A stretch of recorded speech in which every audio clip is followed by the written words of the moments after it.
We are good students. When we hit the mark, we learned what we did right. And a bigger part of that is that we facilitated the taxpayer. If you look at KRA right now, we are more of serving you as a taxpayer to us, as our customer, as a stakeholder to us, okay? So as much as we are introducing other policies to boost revenue collection, we are also facilitating the taxpayer. We are having a conversation with the taxpayer. Right now, if you had a debt on our system and you come for a payment plan, I can assure you that the process will be very streamlined, that you'll be able to go, talk to the officer, tell them that this is how my business is performing. I could be able to pay this tax due, but I need a payment plan that agrees with how my business is doing, okay? So for that case, now you as our customer, you come to us, you help us, and you tell us, it's okay, I'm willing to pay, so facilitate me. And we have also provided other avenues. So we have the voluntary tax disclosure program, which has been running, and now this is the final year, where if you came to us voluntarily and you told us that I had some taxes that I should have paid between 2020 and now for those taxes, you have not yet assessed me and I had not paid them, okay? So what am I going to do? We tell you for the first year, we are going to do away with your penalties and interest. You pay the whole principal amount, 100%, okay? For the second year, it was 50%, that was last year, and now on this third year and the final year, it's 25% remission on penalties and interests. Now, still talking about the target, we do know that the economy is, struggling, yeah, and Kenyans are faced with tough economic times. And one of the key pillars of the economy is the agricultural sector. And this is an area that we are also still struggling. Yeah. Now, how does it affect your targets as an authority, and what you have to do to ensure that at least you meet the target? Because if at all the key pillar of the economy is not where it's supposed to be, then it proves to be a big of a task for you, and of course it affects your plans. How do you plan to tackle that? Okay, now for us, we are working, as I had earlier said, that we are an agent of the government. We collect on behalf of the government. So for us, policies are very important in our collection duty, okay? So as agriculture is a big pillar of the economy, and right now we know that it wasn't performing very well, it would affect us to some extent, but it's not our only source of revenue, okay? The biggest performing is income tax on payee, VAT, we have excise duty, we have income tax for businesses. All these are things that are happening in the country, okay? So for us, as much as we are going on and adapting to the situation, we also know that the government behind us are also coming up with policies so that we can cushion this side that we are not collecting on and focus maybe on other areas that are doing very well. Because as agriculture is failing, people are opening more businesses. Right now, I know young people, like everyone has a side hustle. People are doing content creation. You see, all these are avenues where people are getting a profit from. And we need to tax it to some extent so that we can cover these deficits. Talking about, trying to get, taxes from other fronts. Yeah. Talked about business, people opening businesses, side hustles.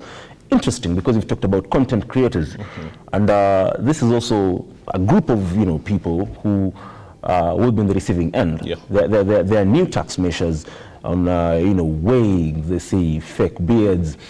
Again, with the new tax policies, under the finance bill 2023, are the measures not likely to again scare away people from there's sort of businesses, as you call it? I doubt it will scare away people because you see, for taxation, for example, you are employed, okay? Does your employer deducting your pay prevent you from being employed? Would you say that I'm not going to come to work because now I'm being taxed? But again, at the end of the day, if I'm a content creator, yeah, and I'm required to pay this amount of money, and I'm not, I cannot be able to attain that. Yet there is a policy, and the government requires me to do that. Yeah. What do I do? What options do I have? What avenues can I go through? Okay, what we do for taxation, we do not tax income that you do not have. We cannot tell you to pay us $1 million and yet you do not make $1 million, okay? Maybe you make 100,000 and we are coming to you telling you to pay us a tax of $1 million. That doesn't work like that. Taxation works on what you have earned, okay?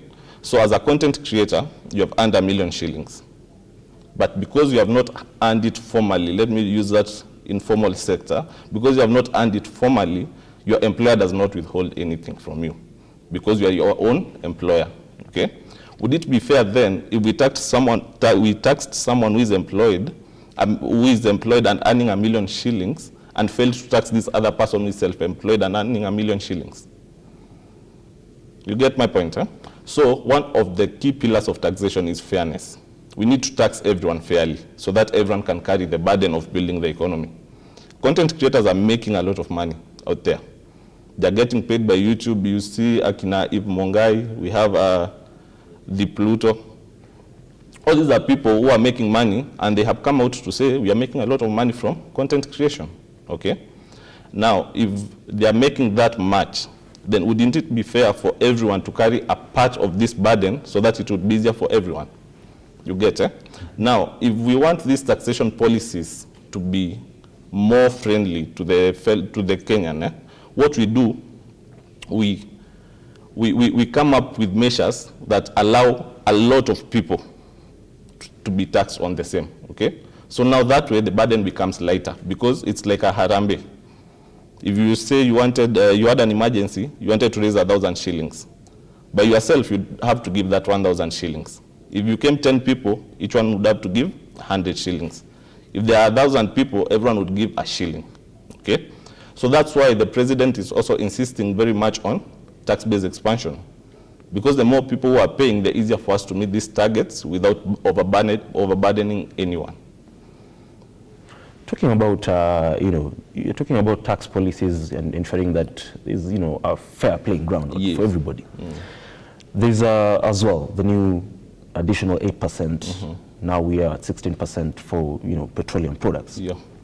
We don't know that this affects each and every front. When petroleum products or tax on petroleum products are increased or is on the rise, it tends to affect each and every other sector in one way or the other. Now, you've also talked about the pay as you earn and the proposal that anybody earning 500,000 and above will not be expected to pay 35%. Yeah. How does that impact your tax receipts? That would be very helpful to us as KRA because first of all we collect on behalf of the government. So if these policies are passed as they are, then they would be very helpful to us to collect because anyone earning above 500,000, that would be more revenue coming into us and into the government, okay? Now, for VAT, the 8% that will be added back. I want to say added back because the former president, when he introduced the 8%, he said that was a measure for then, okay? But now we are at now. We know how the economy is, and the government needs money to pay bills. The government needs money to complete projects. And we do not want to keep borrowing because the more we borrow, the expensive it gets because we are borrowing in dollars and we do not have dollars, okay? So what do? We introduce new measures where we ourselves can be able to finance our own budgets. And now it's up to you as a taxpayer to hold your elected official accountable. And this is still a bill. It will be discussed in Parliament. So, fair to say, likely to go through because in Parliament it's a battle of numbers. We do know the government has numbers in Parliament. Yeah. So, fair to say, it will go through Parliament, but most likely we've had political leaders, including the MP for Kiharu, Ndindi Nyoro, who's the chairperson of the Budget Allocation Committee, talking about this bill having to go through. And we've seen various members of Parliament allied to the Kenya Kwanza coalition saying that they will vote to support the bill. So it's safe to say the bill will go through eventually. We'll see about that. But what I want to say is this. When you go to elections, when you elect your leader, elect someone who can be able to table your opinions on something in Parliament, okay? That is the only way that representation works. For us, we have policies that are passed and then we have to implement. So right now, if the bill goes through, as much as we'd like to blame KRA, as much as we'd like to blame the government, then we cannot. Because we are the ones who elected these people. We told them, pass bills that will be able to build our economy. pass bills that will be able to help us collect, pass bills that will be able to get us to the next level as a country, pass bills that will be able to improve on employment. And the president said one of the key pillars, the 3% housing fee that is going to be charged on employment, will go towards creating employment for our youth, because these are our children who are at home, right? So if they are our children and they go to Mjengos and these housing projects kick off everywhere in the country, then it means that the rate of employment will be very high, and this will improve on the economy. Mr. KITHAKA, you're talking about the 3% housing levy, but we do know that if the finance bill goes through, basically that becomes law. The president talks about the 3% not being tax, it being savings, or kiba, like he says in Kiswahili. At the end of the day, if the bill goes through, and if you fail to pay that 3%, you'll be held liable. You will be held liable. But still, you know, there are a lot of gaps in, you know, the 3% housing levy that many people, and when I talk about many people, there I do represent many Kenyans who want the media to address these issues and ask the right questions. There are a lot of gaps in the 3% housing levy. Because at the end of the day, the president also says, if at all you don't want this house, after 7 years, we'll give you back your money, but now with interest. You know, so as KRA, you're talking about policies that are fair and implement. You're talking about being the agent of the government. Yes. But basically, you are as well, fair to say that you as well part of the government. And if all the proposals go through, and you're talking about the petroleum products, the 8%, the additional 8%, it's fair to say that it is not a fair policy, because it affects each and every person out here, you included. And as much as you work for the authority, you will be affected by, you know, the 3%. But again, you guys have a target. And by the way, the target that KRA had set for 2023-2024 is a revenue collection of around 6.8 trillion. How do we go about, how does, you know, the authority plan to go about the new target and ensuring as well that, you know, Kenyans are not, there's a debate about being overtaxed. Yeah. How do you go about that? Now, the president, I think, addressed this very well. He said, compared to other African countries who are developing or who are developed, our taxation is 17%, will be 17% of GDP in the coming year, okay?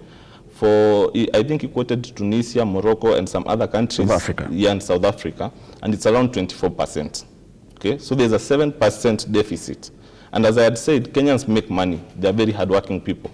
At some point, I think CNN quoted Kenya as among the smartest people in the world. We have Obama, we have the Prime Minister to Britain. He was born in Kenya. And these are people who were born, raised in Kenya, and then they moved, okay? So it means that we have an environment where we can come up with policies that would help us to grow. At the same time, everyone holding the government to account, okay? The reason that people are complaining a lot is because of the increase in the housing levy, right? But that housing levy, as the president said, it's your contribution. The same thing with NSSF, it's your contribution. At retirement, this is your money, you'll be given back, okay? And as I said, this is a bill that will be discussed in Parliament. And apart from being shut down, bills are also improved in Parliament. All those gaps that we are speaking about in the housing levy will be addressed in Parliament. The people will sit down, think about it, and then see, are these gaps, would they prevent us from employing more people?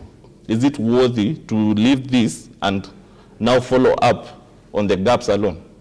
Because everything has a challenge, and we do not give up on projects because of challenges. But we find a way of implementing them and helping the government reach where it wants to reach. Okay? You want to use a good road when you are going home.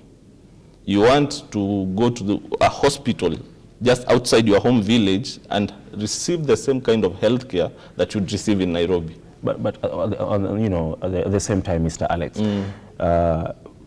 people have been, you know, paying taxes for a long time. Yeah. But still, there are very, very, grave concerns, grievous concerns by many Kenyans. Matters roads, matters healthcare. Sometimes people go to the extent of, I had a friend of mine who had to pay to get an ambulance service from, a government vehicle. Yeah. So at the end of the day, Kenyans pay taxes, but the services that they end up getting is not, at par with what they pay. So again, it paints a picture of other taxes that Kenyans are paying being used in the right manner.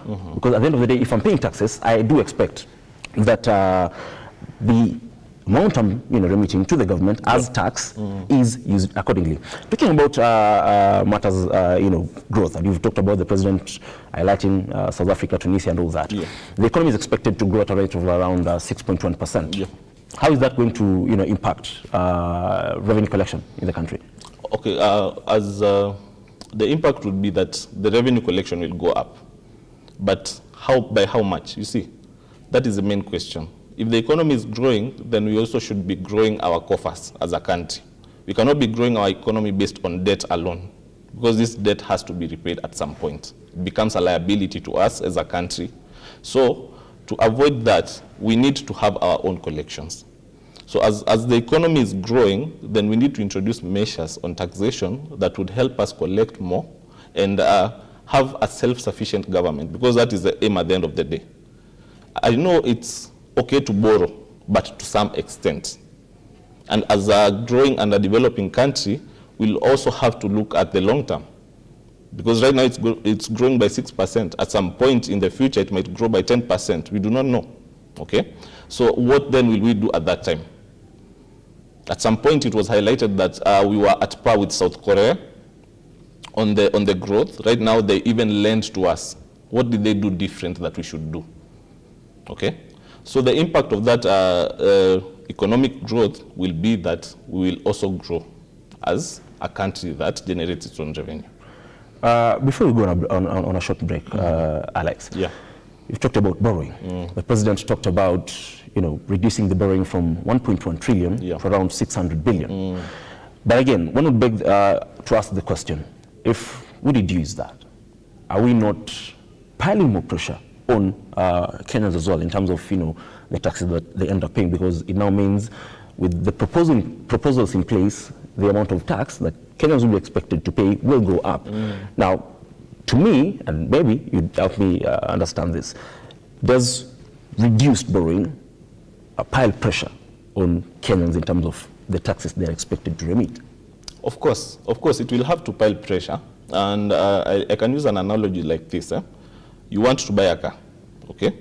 You had around 700,000 shillings. You want maybe to buy a Toyota Vitz. Now it's going around 1.3 million shillings, okay? You borrow the difference.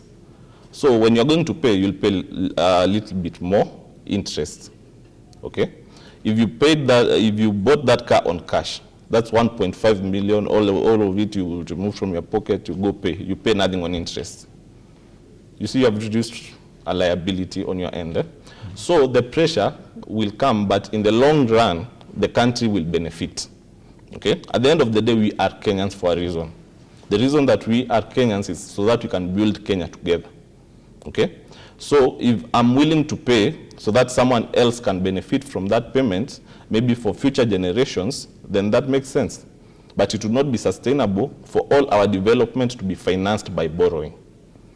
That would not be a prudent long-term plan, because at the end of the day, you'll end up paying the loan, the principal amount, you'll end up paying interest, and you'll end up paying even for the foreign exchange loss or gain that you have received, because you are borrowing in dollars. You're not borrowing in your own currency. So for example, the loans that we had borrowed at 100 shillings. Right now, the dollar is at around 135 shillings. So that 35 shillings is a burden to the Kenyan. And the government has to find a way of closing such gaps.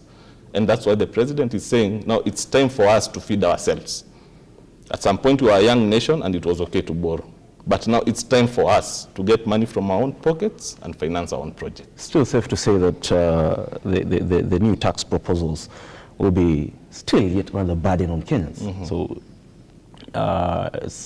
one would argue it's doing away with one problem but you're sort of, being another on top, because the tax proposals really, they're tough in Kenyans.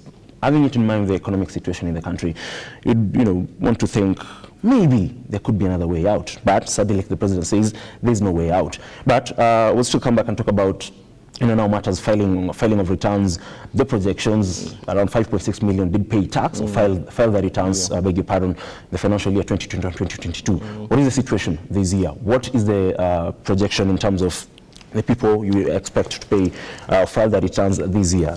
Kenya has had numerous technological advances in place to ensure that they still the loopholes in terms of collection and remitting of taxes. So we'll come back and talk about that. But for now, we take a short breather. We'll be back after this break.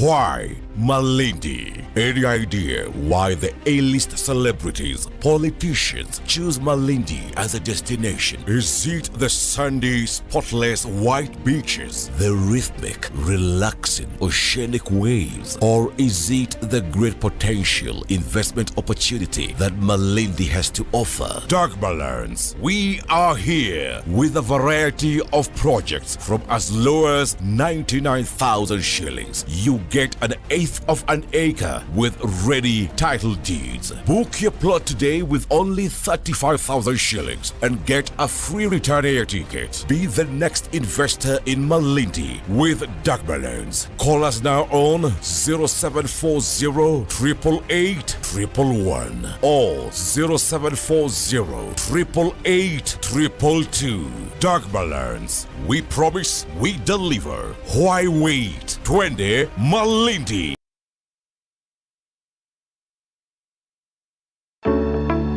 Are you a beauty and elegance enthusiast?